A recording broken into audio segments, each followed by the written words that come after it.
Hello dear, welcome to my class. Today we discuss about बेटा microbes in human welfare.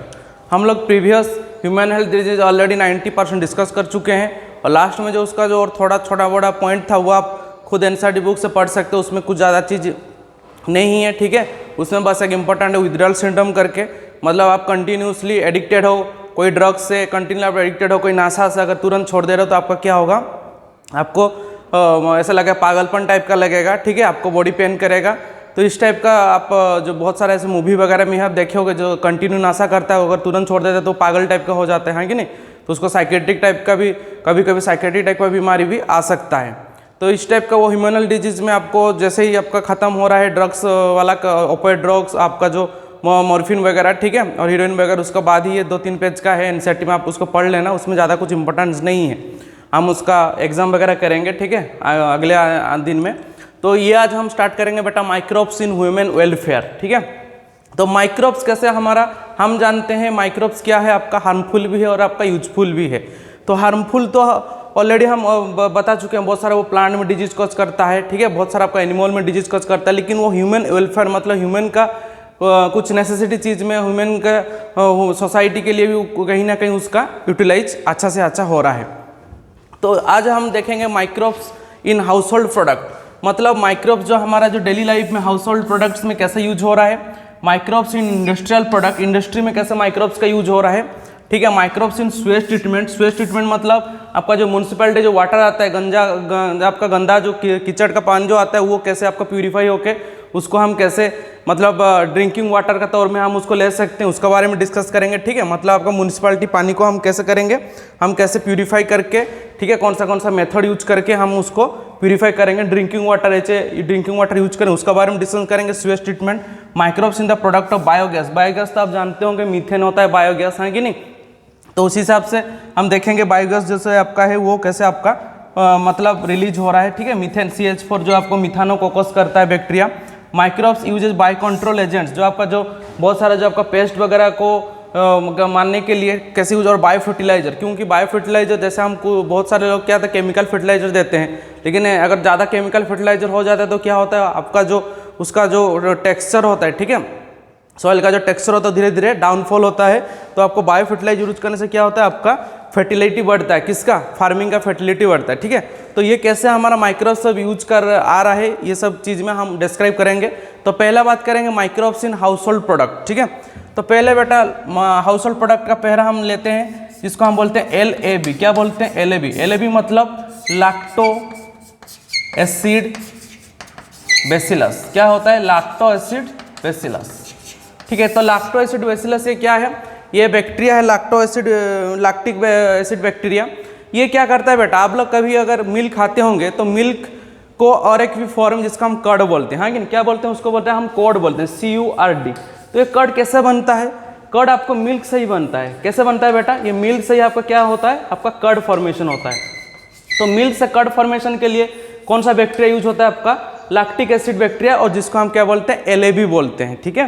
तो lactic acid bacteria क्या करता है, milk को कर्ड फॉर्म करता है। कैसे होता है मिल्क से कर्ड फॉर्म, अगर आपको क्या होता है पहला स्टेप होता है दूध को कुछ टाइम के लिए, मिल्क को कुछ टाइम के लिए हम क्या करते हैं ऑप्टिमम टेम्परेचर आपका लेस देन 40 डिग्री होना चाहिए, ठीक है। तो लेस देन 40 डिग्री में ऑप्टिमम टेम्परेचर में आपका गर्म करने के बाद थोड़ा बहुत दही, ठीक है, पहले का जो आपका जो दही है उसका थोड़ा बहुत 1 स्पून मान के चलिए, ठीक है, आपका वो क्वांटिटी के ऊपर डिपेंड करता है। वो अगर आप मिल्क में डाल देंगे तो मिल्क आपका कुछ टाइम के बाद वो कौन सा फॉर्म में आ जाएगा, कर्ड फॉर्म में आएगा, मतलब दही फॉर्म में आ जाएगा। तो आप मिल्क से आपका कर्ड फॉर्म में आ जाएगा, मतलब दूध से आपका क्या बन जाएगा, दही बन जाएगा। In the use of lactic acid bacteria, जिसको हम क्या बोलते हैं बेटा LAB बोलते हैं, है कि नहीं। तो ये जो मिल्क से कर्ड फॉर्मेशन हो रहा है उसके लिए हम क्या यूज कर रहे हैं, कर्ड का थोड़ा बहुत इनोकुलम यूज करते हैं। क्या यूज करते हैं बेटा, इनोकुलम। इनोकुलम क्या होता है, ये टर्म को ध्यान दीजिए। इनोकुलम मतलब जो थोड़ा बहुत उसमें हम क्या डालेंगे, थोड़ा बहुत लेस अमाउंट हम दही मिल्क में डाल देंगे, जिसका वजह से मिल्क पूरा आपका एक जम जाएगा और पूरा दही का फॉर्मेशन हो जाएगा, ठीक है। तो उसको हम क्या बोलते हैं, वो चीज़ को इनोकुलम बोलते हैं। क्या बोलते हैं बेटा, इनोकुलम, ठीक है। ये चीज़ समझ में आया, इनोकुलम, ठीक है। तो आगे बढ़ते हैं, और उसमें अगर आप देखेंगे जो आप जो दही इनोकुलम जो आप उसमें डाल रहे हैं मिल्क में, उसमें अगर आप माइक्रोस्कोप में देखेंगे तो आपको लाखों बैक्टीरिया मिलेगा। किसका मिलेगा आपको, लैक्टो एसिड बैक्टीरिया का मिलेगा। तो इस टाइप का हम मिल्क से मतलब दूध से दही फॉर्मेशन करने के लिए हम लैक्टोएसिड बैक्टीरिया का यूज करते हैं। ये समझ में आई ये चीज़। तो ये एक पॉइंट हो गया। नेक्स्ट पॉइंट क्या है बेटा, नेक्स्ट पॉइंट आपका अगर आप देखे होंगे तो आपका जैसे बेकरी वगैरह में भी, ठीक है, बेकरी वगैरह में भी जो आपका यूज होता है जिसको हम बेकरी ईस्ट बोलते हैं, उसको हम क्या बोलते हैं, सैक्रोमाइसिस सर्विसाई। क्या बोलते हैं बेटा, सैक्रोमाइसिस सर्विसाई, ठीक है। बेकरी ईस्ट का तौर पे यूज किया जाता है, बेकरी ईस्ट बोलते हैं उसको, बेकरी ईस्ट। उसका नाम क्या है बेटा, बेकरी ईस्ट का नाम क्या है, सैक्रोमाइसिस सर्विसाई, सैक्रोमाइसिस सर्विसाई, ठीक है। क्या बोलते हैं उसको, सैक्रोमाइसिस सर्विसाई, जिसको हम क्या बोलते हैं, बेकरी ईस्ट बोलते हैं, ठीक है। तो बेकरी ईस्ट जो आपका सैक्रोमाइसिस सर्विसाई है, ये क्या है आपका, अगर आप बेकरी फार्म जाएंगे तो आपको ये चीज़, आपको उन लोग जो फॉर्मेशन का जो जिन लोग करते हैं उन लोग आपको बता देंगे क्या होता है उसमें, थोड़ा बहुत ईस्ट उसमें किया जाता है। तो ईस्ट अगर डालने से क्या हो जाता है, उसका जो डाव होता है, ठीक है, वो स्वेलिंग करने लगता है और आप उसमें देखते हो स्पॉन्जी नेचर होता है। कैसे होता है बेटा, ये स्पॉन्जी नेचर होता है, स्पॉन्जी नेचर का भी होगा। तो स्पॉन्जी नेचर कैसे होगा, क्योंकि उसमें कार्बन डाइऑक्साइड गैस निकलते रहेगा, ठीक है। क्या कौन सा गैस रिलीज आउट होगा बेटा, कार्बन डाइऑक्साइड गैस रिलीज होगा। इसमें आपको ऐसा छेद छेद दिखाई देगा, आपको ऐसे छेद छेद, आप अगर कभी ब्रेड और बड़ा पाव खाते होंगे तो उसमें देखने से छेद छेद रहता है, तो वो छेद वाला चीज़ क्या है आपका, कार्बन डाइऑक्साइड गैस क्या हो रहा है उसमें निकल गया, ठीक है, तो इसलिए छेद हो जाता है। तो बेकरी ईस्ट, ये चीज़ को ध्यान देना, सैक्रोमाइसिस सर्विसाई, जो कि आपका क्या होता है, यूनिसेलुलर ईस्ट है। ये साइंटिफिक नेम आपको याद रखना बहुत जरूरी है, क्योंकि आपको एग्जाम में डायरेक्ट पूछता है आइडेंटिफाई द बेकरी ईस्ट, तो वो आपका क्या है, सैक्रोमाइसिस सर्विसाई है, ठीक है, जिसको हम क्या बोलते हैं बेटा, बेकरी ईस्ट बोलते हैं। आया समझ में ये चीज़, ठीक है। तो आपका और भी जैसे आप लोग देखे होंगे कि अगर आप इडली डोसा बनाने में, ठीक है, अगर इडली डोसा बना रहे हैं तो उसका जो डाव होता है, ठीक है, वो पुप्पड होता जाता है, ठीक है, पुप्पड मतलब उसका स्वेलिंग हो जाता है वो। तो आपका इडली डोसा में भी ये कहीं ना कहीं आपका यूज हो रहा है, ठीक है। इधर में आपको ये चीज़ तो समझ में आ गया, बेकरी ईस्ट, ठीक है। और आपका क्या हो रहा है, ये इडली डोसा, आपका जो इडली डोसा जो होता है उसमें जो आपका डाव फॉर्मेशन होता है, DOUGH डाव, ठीक है, ये जो आपका डाव फॉर्मेशन हो रहा है, ये डाव कैसे आपका हो रहा है, ये पुप्ड अप हो जाता है। कैसे हो जाता है, पुप्ड अप, पुप्ड अप मतलब उसका स्वेलिंग ऑटोमेटिक हो जाता है, ठीक है। उसका क्या होता है बेटा, स्वेलिंग हो जाता है, पुप्ड अप। तो जब आप अगर सुबह उसको शाम को अगर उसको सब कुछ करके जाओगे तो सुबह देखोगे तो वो उसका स्वेलिंग हो जाता है, ठीक है। तो वो जो होता है उसको डाव बोलते हैं, और वो क्या होता है आपका पुप्ड अप हो जाता है, ठीक है। इडली डोसा बनाने में ये सब चीज़ आपका यूज हो रहा है। तो आपका और कहाँ पे हम यूज करेंगे, जैसे पिकल, हाँ कि ना, पिकल मतलब आपका अचार जो पिकल होता है, पिकल में भी हम थोड़ा बहुत ये सब चीज़ यूज करते हैं, ठीक है, कहीं ना कहीं ये सब तुम्हारा यूज होता है। अब हम देखेंगे बेटा और एक चीज़, जब मैं मिल्क से आपको कर्ड दही हो बोल रहा था, उसमें भी आपका जो दही होता है, ठीक है, तो दही क्या होता है आपका मिल्क से ज़्यादा फायदेमंद होता है। क्यों, क्योंकि आपका कर्ड में क्या क्या होता है, कर्ड में आपका विटामिन B12 होता है। क्या होता है बेटा, विटामिन B12 होता है कर्ड में, ठीक है। आपका जो कर्ड है, कर्ड में क्या रहता है आपका, विटामिन B12 होता है।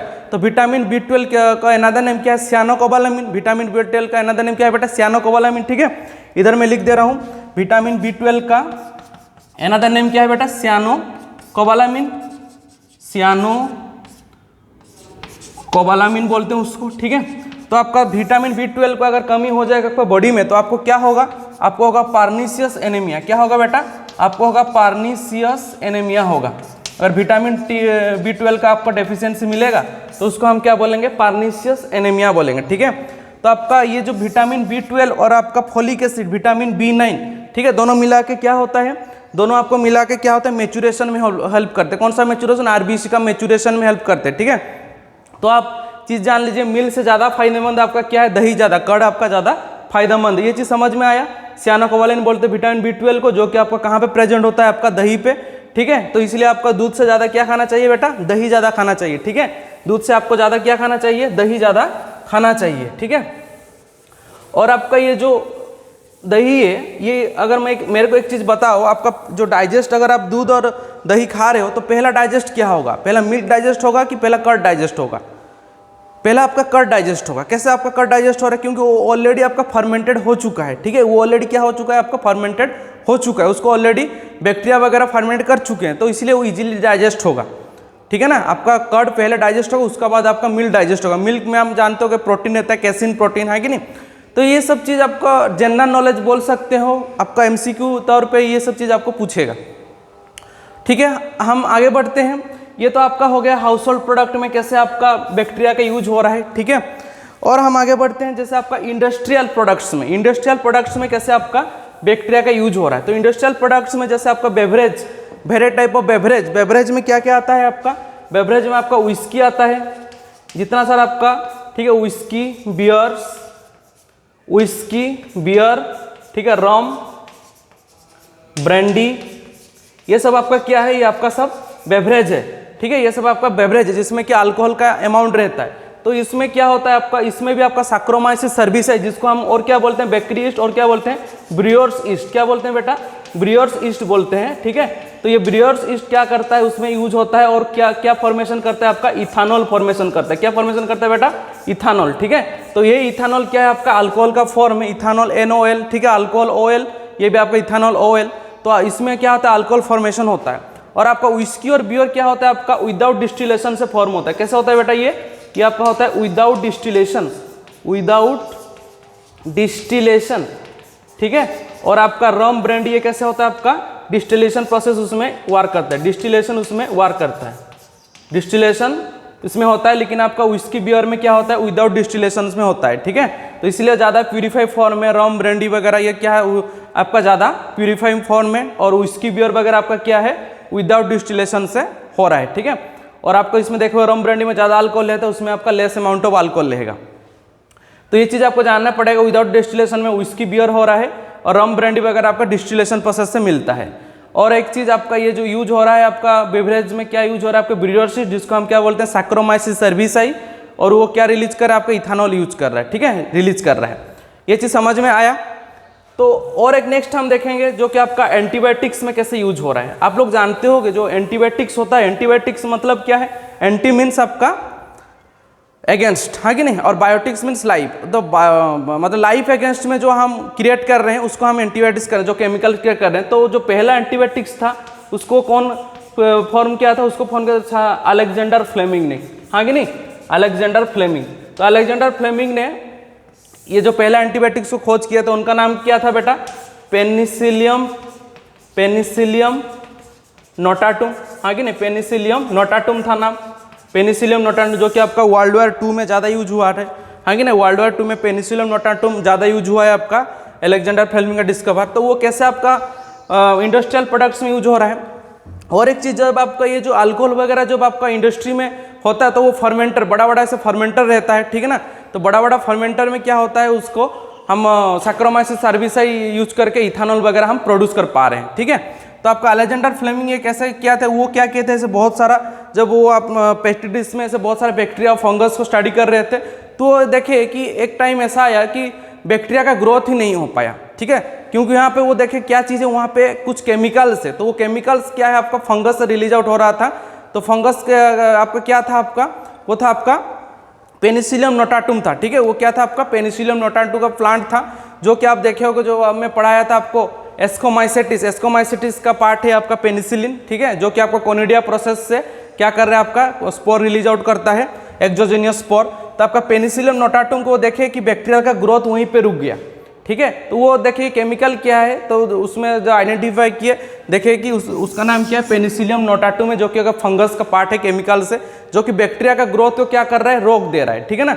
तो उसको ज़्यादा इंडस्ट्रियल स्केल में प्रोड्यूस करने के लिए क्या होता है, आपको ये सब यूज होता है, पेनिसिलियम नोटाटुम वगैरह, जो कि आपको ज़्यादा से ज़्यादा हम एंटीबायोटिक्स वगैरह प्रोड्यूस कर पाएँ, हाँ कि नहीं। और ज़्यादा एंटीबायोटिक्स प्रोड्यूस होगा तो हमारे लिए ही अच्छा है, क्योंकि हमको बहुत सारा एंटीबैक्टीरियल को मारना है, क्योंकि हमारे बहुत बॉडी में ऐसे बहुत सारा होस्ट तो तौर पे एंटीबैक्टीरिया वगैरह इन करते हैं। तो उनको अगर नहीं मारेंगे तो हमारा जो डेथ रेट है वो इतना इंक्रीज हो जाएगा कि आपका डेथ रेट और आपका मतलब आपका फर्टिलिटी रेट, आपका डेथ रेट, ठीक है, आपका ये सब बैलेंस नहीं रहेगा, ठीक है। इसीलिए आपको एंटीबायोटिक्स अगर है तो हमारे वर्ल्ड के लिए बहुत एक अच्छा मतलब संदेश है, जिसकी वजह से हम लोग बहुत बड़े बड़े बीमारी को, जैसे आपका हुपिंग कफ हो गया, काला खांसी, जैसे आपका लेप्रोसी हो गया, ठीक है, हुपिंग कॉज, लेप्रोसी, जैसे माइकोबैक्टीरियम लेप्री कॉज करता है, आपका डिप्थेरिया हो गया, जो कि आपका कोरिनोबैक्टीरियम डिप्थेराई आपका मतलब उसमें कॉज करता है। तो उसको मारने के लिए हम सब क्या कर रहे हैं, ये सब हम बैक्टीरिया, एंटीबैक्टीरिया जो पेनिसिलियम नोटाटुम को यूज करते हैं।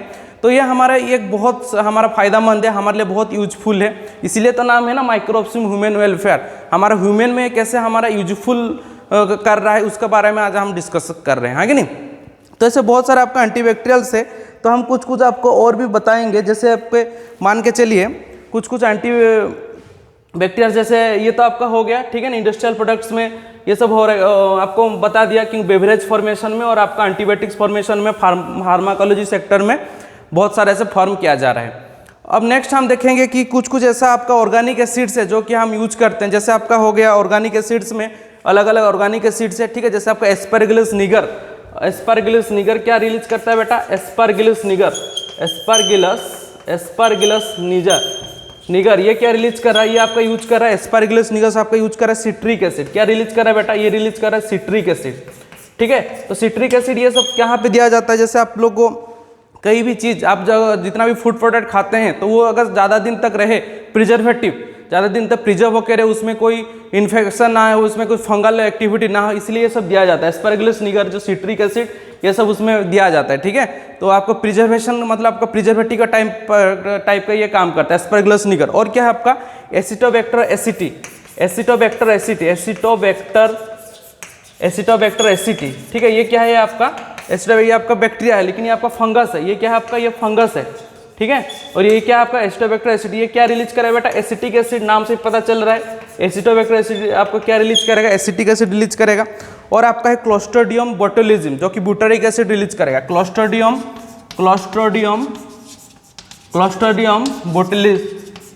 ब्यूटिलिज्म, ठीक है, ब्यूटिलिज्म। तो ये क्या रिलीज करेगा बेटा, क्लोस्ट्रिडियम ब्यूटिलिज्म रिलीज करेगा आपका ब्यूटरिक एसिड, ठीक है, ब्यूटरिक एसिड ये सब ऑर्गेनिक एसिड है, ब्यूटरिक एसिड रिलीज करा। और क्या है हमारा, और हम लैक्टोबैसिलस जो कि आपका लैक्टिक एसिड रिलीज कर रहे हैं, लैक्टोबैसिलस ये क्या कर रहा है बेटा, ये आपका रिलीज कर रहा है क्या, लैक्टिक एसिड, है कि नहीं। तो ये सब चीज आपको जानने का जरूरत है। Aspergillus niger citric acid, acetobacter acid acetic acid, clostridium botulism butyric acid, और लैक्टोबैसिलस क्या दे रहा है आपका, लैक्टिक एसिड। तो आपका ये ऑर्गेनिक एसिड वगैरह है। और बहुत सारे ऐसा एंजाइम है, ठीक है, जो कि आपको क्या कर रहे हैं, हेल्पफुल कर रहे हैं। ये चीज़ समझ में आया। कुछ कुछ एंजाइम है, जैसे हम मान के चले, जैसे हमारा बहुत सारे एंजाइम है, जैसे लाइपेज हो गया, ठीक है। लाइपेज एक एंजाइम है। लाइपेज क्या करता है, जैसे आपका लिपिड को डाइजेस्ट करता है लाइपेज। तो ये आपका लॉन्ड्री में कहीं पे अगर आपका ऑयल का स्टेन लग जाए, जैसे मान के चले आप कोई शादी वगैरह में, मैरिज वगैरह जाए हैं, आपको व्हाइट शर्ट पहने, उसमें आपको ऑयल का स्टेन हो गया, तो उसको जो डाइजेस्ट, उसको आप लॉन्ड्री में दे देते हैं, तो उसको डाइजेस्ट क्या करता है आपका, लाइपेज डाइजेस्ट करता है, ठीक है, लिपिड को। तो आपका ये लॉन्ड्री वगैरह में ज़्यादा यूज होता है लाइपेज। और एक चीज़ आपका जैसे आपका सर्फ एक्सेल वगैरह हो गया, उसमें भी आपका ये सब ये दिया जाता है, ठीक है, लाइपेज वगैरह उसमें मतलब इंक्लूड किया जाता है। क्यों, वो क्या करता है आपका, अच्छे से धुलाई करता है, ठीक है। तो लॉन्ड्री वगैरह में ये सब आपका यूज किया जाता है, लाइपेज वगैरह।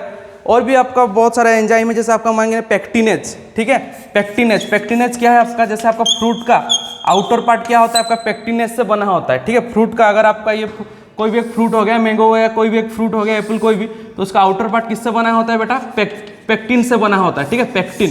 तो पेक्टिन को डाइजेस्ट करने के लिए हम क्या देते हैं, पेक्टिनेज देते हैं। तो और क्या होता है आपका, और आपका प्रोटीएज भी यूज किया जाता है। क्या यूज किया जाता है, प्रोटीएज किसको डाइजेस्ट करेगा, प्रोटीन को। आप कभी कभी जो टॉपिकिना वगैरह जो फ्रूट जूस पिए होंगे, उसमें देखे होंगे कि उसमें आपका पल्प नहीं रहता है। और भी ऐसा बहुत सारा फ्रूट जूस जिसमें आपका क्या रहता है, पल्प कंटेंट होता है, ठीक ना। तो जो पल्प कंटेंट होता है उसको हम क्या बोलते हैं, उसको जो पल्प आपका कंटेंट रहेगा, ठीक है, उसको हम क्या बोलेंगे, उसको हम बोलेंगे जो मतलब उसमें आपका पेक्टिनेज और प्रोटीएज वगैरह ऐड नहीं हुआ है। अगर ये आपका ऐड किया जाएगा पेक्टिनेज और प्रोटीएज, तो ये क्या करेगा, पल्प को अपने आप डाइजेस्ट कर देगा, ठीक है। तो आपका पेक्टिनेज और प्रोटीएज क्या होता है, ये बहुत सारा आपका जूस बॉटल में भी दिया जाता है, जो कि आपका क्या करता है, पल्प को डाइजेस्ट करने में हेल्प करता है। और आपका ये आउटर पार्ट है पेक्टिन को ये डाइजेस्ट करेगा, और इनर का जो प्रोटीन है पार्ट है उसको कौन डाइजेस्ट करेगा, प्रोटीएज। तो इस टाइप का आपको बहुत सारे एंजाइम यूज होता है। और एक आपका है स्ट्रेप्टोकाइनेज, ठीक है। और आपका और एक एंजाइम का नाम है क्या है बेटा, स्ट्रेप्टोकाइनेज। तो स्ट्रेप्टोकाइनेज क्या करता है, स्ट्रेप्टोकाइनेज जैसे आपका जो क्लॉट होता है माइकार्डियल इन्फेक्शन एमआई में, स्ट्रेप्टोकाइनेज क्या करता है बेटा, माइकार्डियल इन्फेक्शन जो होता है एमआई में, ठीक है, जो कहीं पे क्लोटिंग होता है, तो क्लोटिंग को ये क्या करता है, डिजल्व कर देता है। स्ट्रेप्टोकाइनेज क्या करता है, क्लोटिंग को डिजल्व कर देता है, ठीक है, जो कि आपका किस में यूज हो रहा है, माइकार्डियल इन्फेक्शन में यूज हो रहा है। तो स्ट्रेप्टोकाइनेज दिया जाता है। कोई भी अगर माइकार्डियल इन्फेक्शन पेशेंट आया तो उसको स्ट्रेप्टोकाइनेज दिया जाता है। ये चीज़ समझ में आया। लाइपेज आपका ऑयल स्टेन को रिमूव करने में हेल्प करेगा, पेक्टिनेज और प्रोटीएज आपका किसके लिए हेल्प करेगा, ये आपका हेल्प कर रहा है पल्प को आपका डाइजेस्ट करने के लिए, जो आपका फ्रूट का जो आउटर पार्ट है पेक्टिन को, उसको ये करने के लिए डाइजेस्ट करने का स्ट्रेप्टोकाइनेज किस में हेल्प हो रहा है आपका, स्ट्रेप्टोकाइनेज आपका हेल्प हो रहा है, कोई भी मायोकार्डियल इन्फेक्शन पेशेंट आएगा तो उसको देने के लिए हेल्प हो रहा है, ठीक है। मैं उसको क्या करेगा, वो क्लोटिंग को आपको डिजल्व कर लेगा। और भी हम कुछ कुछ मेडिसिन पढ़ेंगे बेटा, जैसे आपको मान के चलो साइक्लोस्पोरिन ए हो गया, ठीक है। जैसे आपका साइक्लोस्पोरिन ए, ये क्या है, ये आपका इम्यूनोसप्रेसिव एजेंट है। ये क्या है बेटा आपका, ये आपका इम्यूनोसप्रेसिव एजेंट है, साइक्लोस्पोरिन ए, साइक्लोस्पोरिन ए। तो साइक्लोस्पोरिन ए क्या है आपका इम्यूनोसप्रेसिव एजेंट है। क्यों ये ज़्यादा आती है इम्यूनोसप्रेसिव एजेंट, क्योंकि अगर आप कहीं भी ऑर्गन अगर ट्रांसप्लांट हो रहा है तो सबसे ज़्यादा एक्टिव क्या हो जाता है आपका टी हेल्पर सेल, सबसे ज़्यादा आपका क्या एक्टिव होता है, टी लिम्फोसाइट लिख देते हैं, टी लिम्फोसाइट। तो टी लिम्फोसाइट का आपका बहुत अलग अलग पार्ट है, मेमोरी सेल्स है, किलर सेल है, सप्रेसर टी सेल है, ठीक है। जैसे आपका मेमोरी सेल हो गया, मेमोरी सेल, और आपका क्या हो गया, किलर सेल हो गया, टी का। टी सेल्स का अलग अलग डिफरेंट में आपको बोला हूँ, जब ह्यूमन हेल्थ एंड डिजीज पढ़ाया था, killer T cell, memory T cell, suppressor T cell, और एक आपका क्या हो गया, और आपका एक हो गया हेल्पर टी सेल। तो ये क्या करता है, ये जो आपका जो साइक्लोस्पोरिन है देने से क्या होगा, जो अगर मान के चले आपका ऑर्गन कहीं से मान के चले आपका किडनी खराब हो गया, तो आप कोई डोनर से ले रहे हो, तो डोनर का किडनी और आपका किडनी अगर मैच नहीं होगा तो आपका क्या हो जाएगा, रिजेक्शन ग्राफ्ट हो जाता है। उसको हम क्या बोलते हैं बेटा, रिजेक्शन ग्राफ्ट, और ग्राफ्ट रिजेक्शन बोलते हैं। तो उसके लिए क्या होता है आपका एक्टिव होता है टी लिम्फोसाइट। टी लिम्फोसाइट का जो आपका हेल्पर टी सेल और आपका जो किलर टी सेल, इन लोगों का काम क्या है, अगर कोई भी फॉरेन चीज अगर एंटीजन वगैरह अंदर आएगा तो उसको क्या करेंगे उन लोग, उसका टिश्यू को डिस्ट्रॉय कर देंगे। तो जैसे ही आप कोई डोनर से आप लेंगे कि आपका जो किडनी ट्रांसप्लांट करेंगे, तो उसको अगर हम सप्रेस नहीं करेंगे तो वो क्या करेंगे, ये आपका किडनी को डिस्ट्रॉय कर देंगे, ठीक है, तो किडनी का जो भी टिश्यू रहेगा। तो इसलिए सप्रेसर टी सेल यूज किया जाता है। कौन सा यूज किया जाता है बेटा, सप्रेसर टी सेल। तो सप्रेसर टी सेल को कौन आपका ये करता है, मतलब सप्रेस करके ये करके रखता है, ठीक है, मतलब आपको किलर सेल और हेल्पर सेल को सप्रेस करके रख देगा, कौन सा आपका साइक्लोस्पोरिन है। तो उसको हम क्या बोलते हैं, उसको हम बोलते हैं इम्यूनोसप्रेसिव। क्या बोलते हैं बेटा, इम्यूनोसप्रेसिव, ठीक है। तो इम्यूनोसप्रेसिव इसीलिए दिया जाता है, वो क्या करेगा, आपका जो इम्यूनिटी है, इम्यूनिटी जो आपका जो हेल्पर टी सेल और आपका जो मेमोरी टी सेल, वो सबको क्या करेगा, वो सप्रेस करके रख देगा, ठीक है। और आपका जो सप्रेसर टी सेल उसका एक्टिविटी को बढ़ा देगा, क्योंकि सप्रेसर टी सेल करे बाकी को सबको मतलब काबू में रखेगा। तो इसलिए सप्रेसिव इम्यूनोसप्रेसिव एजेंट आपके यूज किया जाता है साइक्लोस्पोरिन है। आया ये समझ में, बहुत इंपॉर्टेंट है आपका नीट पॉइंट ऑफ व्यू से डायरेक्ट क्वेश्चन पूछता है, what is non as immunosuppressive agent. तो साइक्लोस्पोरिन को हम एंटी इन्फ्लामेटरी में भी देते हैं, ठीक है, एंटी इन्फ्लामेटरी में दिया जाता है, आप जान के रखिए।